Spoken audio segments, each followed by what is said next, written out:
Hello and welcome to my Culture Meets Culture presentation. My name is Marissa Kachukos and my presentation is called Lebanon Meets Texas. In part one, I'll give a brief history of Lebanon.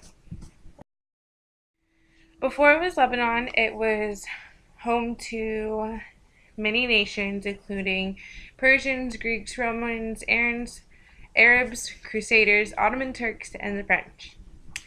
As a result of World War I, the Ottoman Empire dismantled, and then at the Versailles Peace Conference of 1919, there was a treaty agreement that gave the part of the Ottoman Empire to the French, and the French were to redraw the country lines and prepare the new countries for independence. So here is a map of the Ottoman Empire. Now they gained and lost land throughout the years, so this isn't exactly the territory that they had, but this is more or less what it would look like. And Lebanon would be down here. Oops, kind of right here. Okay, and so the French redrew the lines with little attention to national consciousness.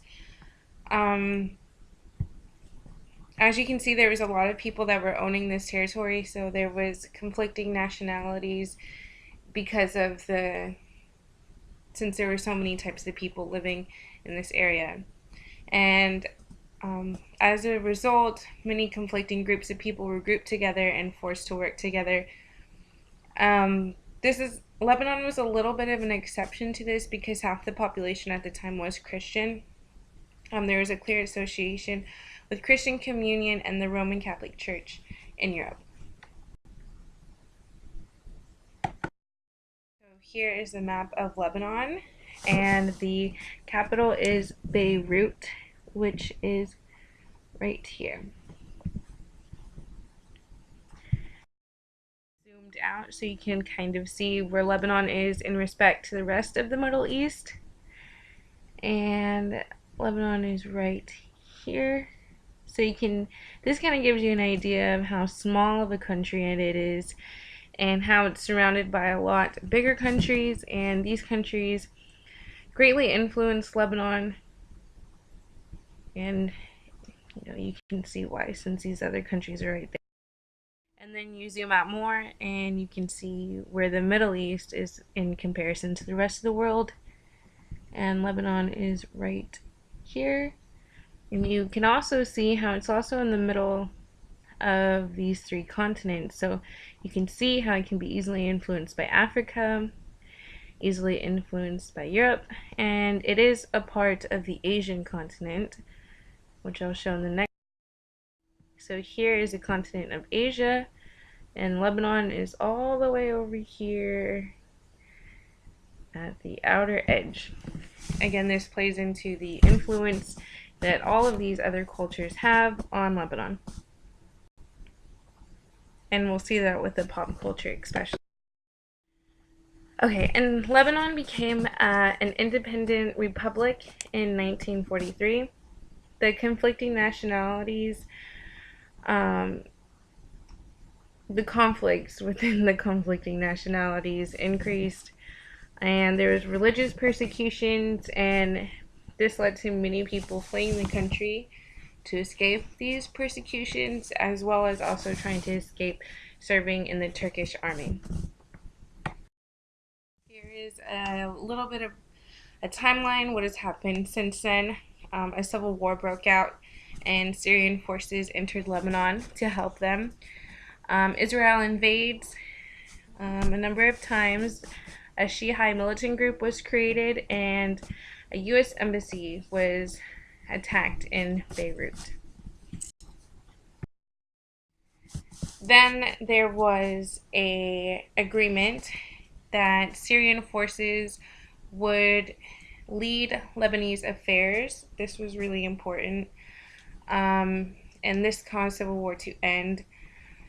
So Israel troops withdraw, and then the UN calls for other groups to also withdraw their troops from Lebanon. And then in 2005, an anti-Syrian prime minister is assassinated by a car bomb.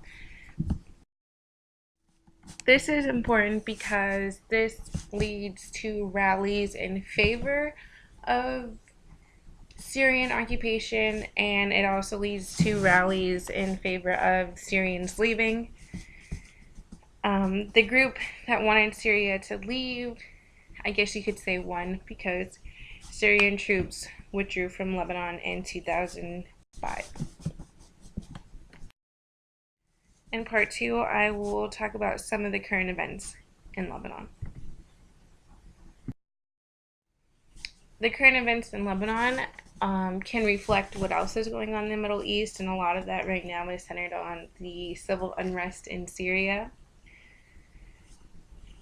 Lebanon has taken a huge amount of Syrian refugees since it is right there next to it.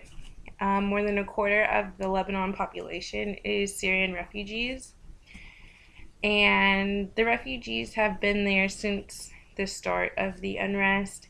And now that they're kind of seeing that it's looking like they can't go back to Syria anytime soon, they also don't want to stay in Lebanon. So now these families are leaving Lebanon for Europe and the United States for better opportunity.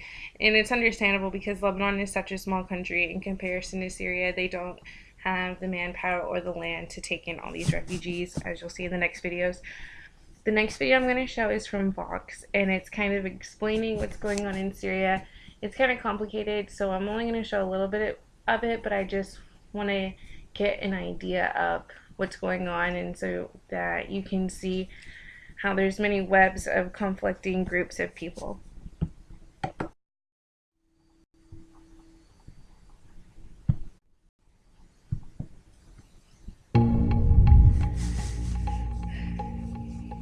Syria's war is a mess.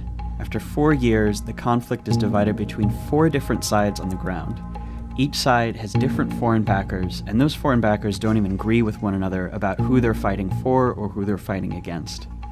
To understand all this, the crisscrossing interventions, the moving battle lines, it helps to go back to the beginning of the war and watch how it unfolded. The first shots in Syria's war are fired in March of 2011 by Syrian dictator Bashar al-Assad against peaceful Arab Spring demonstrators.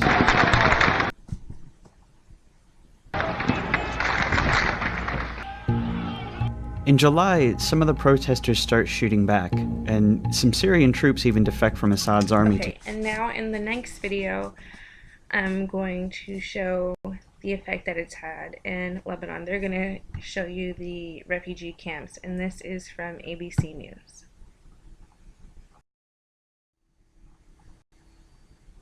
When you see the danger hundreds of thousands have faced, you might wonder, how can parents risk it all with their children? Well, they told me that Syria is simply far worse, far more dangerous. Our chief foreign correspondent, Terry Moran, has been on this story for weeks. He's on the Syrian border tonight with the newest wave of refugees set to make their way. Terry?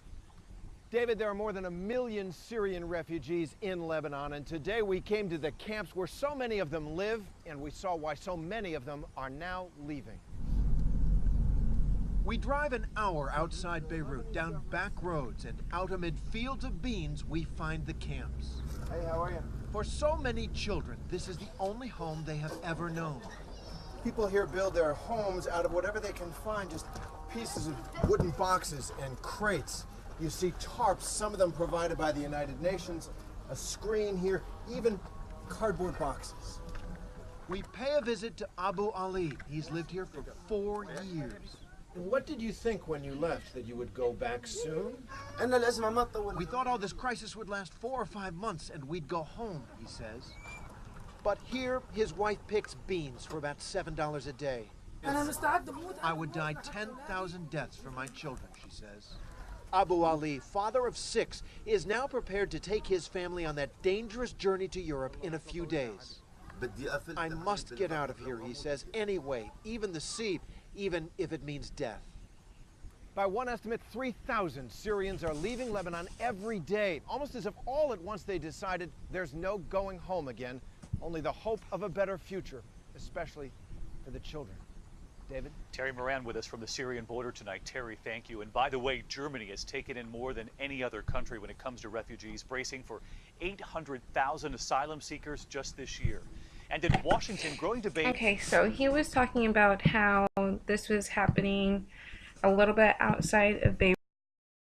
Now, this is a picture of Beirut, and as you can see, in comparison to the refugee camps, it's like night and day. And like I said, this has a lot to do with the fact that Lebanon is so small, so they really don't have the land or the manpower to be taking in all of these refugees. And they're probably doing the best they can. Honestly, it's just a lot going on. In part 3, I'll show a little bit of the pop culture in Lebanon and how it was influenced by their history. So this piece is really cool looking, and I really can't tell you that much about it because the whole website was in Arabic, and I tried to use like Google Translate, but it really didn't help. But just by looking at it, you can kind of see, well, obviously it looks very contemporary because just the fact that it's 3D, but you can also see the traditional style of Lebanon and the Arabic culture in general.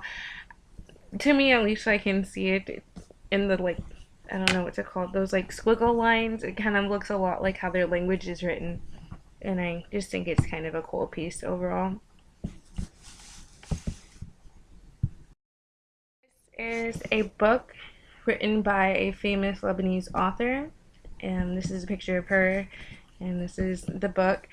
And in this book, she goes completely against the grain. It's not a biography, and she is a Middle Eastern woman who doesn't fit the stereotypical mold of a Middle Eastern woman, and she talks about that, and she talks about, yes, the stereotypical Arabic woman exists that is covered and submissive to men and doesn't drive a car, etc.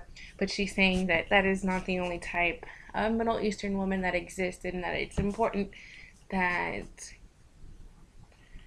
other people acknowledge that and accept that. The next video I'm going to show is of a famous musical artist. Her name, I believe, is pronounced Beirut. I could be completely butchering that pronunciation. She is more of a traditional musical artist.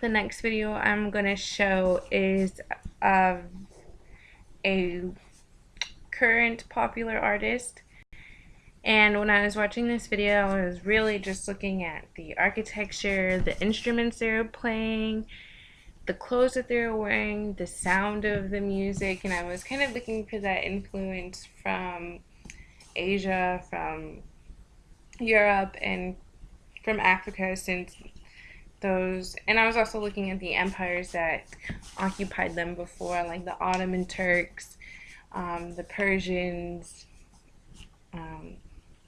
the French. I was looking for that influence when I was watching these music videos.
this next video, I don't want to give too much away, but I was completely shocked that this video existed. I didn't know that this kind of artist combination existed. I thought it was kind of cool, and I kind of wish I knew more about what the song was about. But anyways, you can really, in this one, it's really the Western influence is just completely obvious. Go ahead and play it.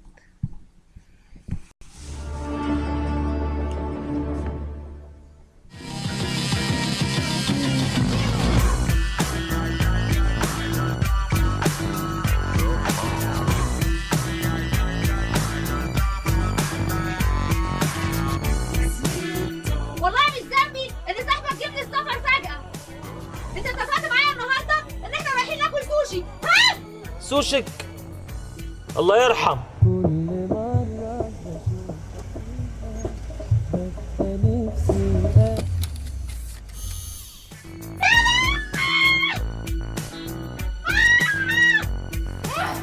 مجنونة دي ولا ايه؟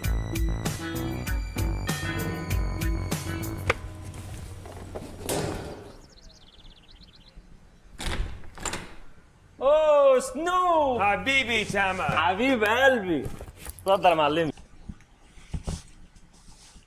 In the next video, I'm going to show I was really interested in it because I was thinking about the critical approach to pop culture, and there's a big sponsorship in the next video from Samsung. And in Asia, Samsung is a really big company. It sells on the Korean stock market, and I want to say it's the highest in the Korean stock market, and if it's not the highest, then it's pretty well up there. And I just thought that was interesting in how that plays into the pop culture. It is really true how big companies really do have a huge influence on what is popular. And so I'll just show the beginning of that one so you can see what I'm talking about.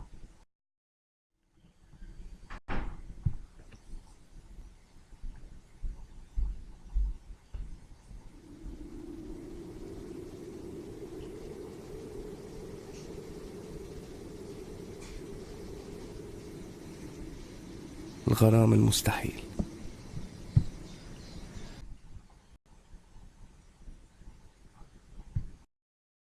In part 4, I will be talking about how the Lebanese culture is present in Texas.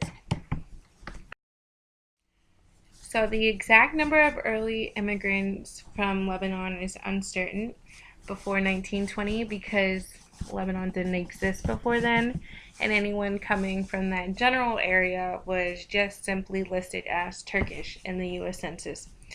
And just a fun fact, the first Syrians to come they came with 33 camels, and I don't think camels are, I don't know what the word is, I don't think camels are from Texas, so if you ever see a camel, I'm sure it came from one of these parts and maybe breeded from the first 33 camels that came. Okay, many peddled notions and small household necessities from farm to village until they could buy a general mill mercantile store and bring over other family members. The most early settlers were Christian, and this is because of the religious persecution that they were fleeing from. And of course, this is going to influence the type of settlements that they make, and I'm going to explain later how they started to build churches, and this is because obviously if they're escaping religious persecution, it's because they want to practice their religion freely, and that's why they came to the United States, so that they could do that. And the Lebanese populations are concentrated in Beaumont, El Paso, Austin, and Houston. This is a picture from the Texas Institute, or the Institute of Texas Cultures, and it's just showing some pictures of the Lebanese pack peddlers. You can see there's some pictures where they're carrying the stuff And then this guy's already been able to bring over his family. And then this is just a picture of, their everyday attire. This guy standing at the side of the road, probably looking for a ride. And of course, they brought their cultural folkways. And one of them is the gatherings that they'll have in family homes, clubs, churches, and they include dances. And I'm not going to pronounce this one because I'm sure I'll just murder that. And they also had a circle dance, Arabic music, costumes, and foods from their homeland. And they had belly dancing, but I'm not sure that that's actually what they call it. It's also called the Oriental dance, and it actually probably started as a religious ritual. They also eat lamb shish kebabs, pickled turnips, hummus, pita bread, baklava, date cookies, etc. And now a lot of this happens in Houston since the population is concentrated there. Rug merchants are also very popular in Lebanese culture, and that has carried on over here. It is customary for the carpets to be passed down through family generations because they are prized possessions of the first immigrants. And there's a Oriental Rug Study Society in Houston, and they have big rug trades, and it probably looks something like this picture.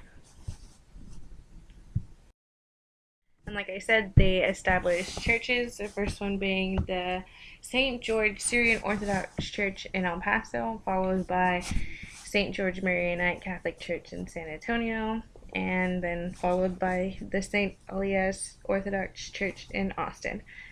The picture on the left is the one in San Antonio, and the picture on the right is the one in El Paso.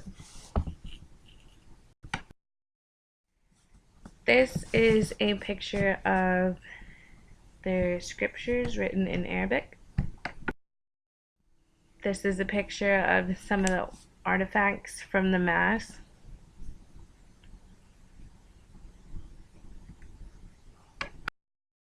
This is a picture again of the scripture written in Arabic.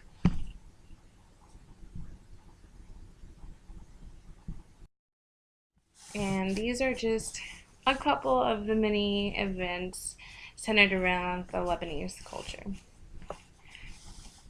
And now that we know that a lot of Syrian refugees are coming to the United States, and since Syria does have a relationship with Lebanon, and since most of the refugees that are coming now are Muslim, it'll be interesting how that changes if it does change the dynamic of the influence that the Lebanese culture has on Texas and on the U.S. in general, since the ones that came earlier were mainly Christians and the ones that are coming currently are of Muslim descent. So that's going to be interesting to see play out.